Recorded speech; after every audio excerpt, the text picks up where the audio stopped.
nom du Père et du Fils et du Saint-Esprit. Amen. De l'Évangile de Jésus-Christ selon saint Matthieu au chapitre 13 au verset 54 à 58. En ce temps-là, Jésus se rendit dans son lieu d'origine et il enseignait les gens dans leur synagogue, de telle manière qu'ils étaient frappés d'étonnement et disaient: d'où lui viennent cette sagesse et ces miracles? N'est-il pas le fils du charpentier? Sa mère ne s'appelle-t-elle pas Marie? Et ses frères Jacques, Joseph, Simon et Jude? Et ses sœurs ne sont-elles pas toutes chez nous?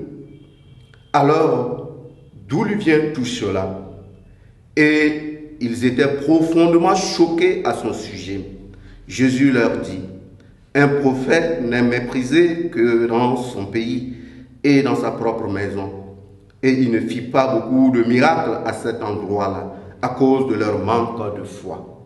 Acclamons la parole de Dieu. Louange à toi, Seigneur Jésus. Bien-aimés dans le Seigneur, aujourd'hui, l'Église nous propose de contempler le visage du Christ à travers celui de Ignace de Loyola.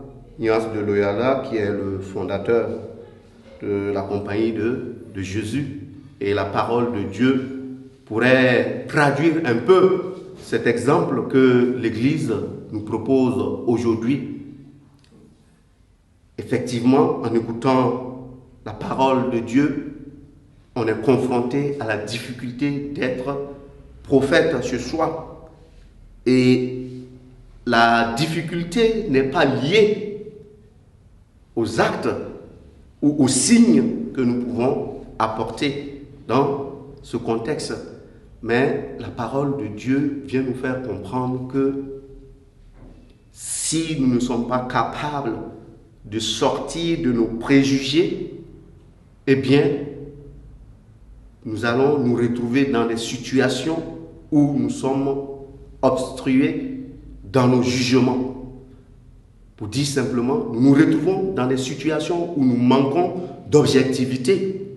Et quand nous prenons ce que le Seigneur a vécu comme expérience, ce qui trouble, ce n'est pas tant la particularité de son enseignement, ni les signes qu'il opère. Mais ce qui trouble lorsqu'on écoute cette parole de Dieu, c'est l'attitude des scribes, on va dire, ou l'attitude de ceux qui pensent le connaître. Et l'Évangile le dit clairement, ils étaient profondément choqués à son sujet. Or, en prenant la réalité, on pourrait se dire qu'un enfant du pays qui est capable d'opérer des miracles, un enfant du pays qui est capable de nous instruire à un tel niveau, devait être un motif d'orgueil, de joie, pour ne pas dire une forme de sympathie à son égard.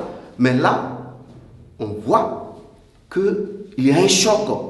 Et pourquoi il y a ce choc?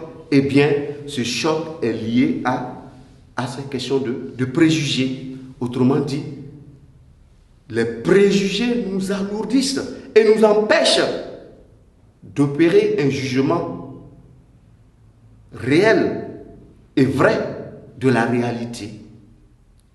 Et la parole de Dieu d'aujourd'hui nous invite justement à sortir de ces préjugés qui déforment notre perception de la réalité. Et pour sortir de ces réalités, pour sortir de ces préjugés, nous devons apprendre à faire le saut de la foi. Autrement dit, nous devons apprendre à nous ouvrir aux dons que le Seigneur nous donne.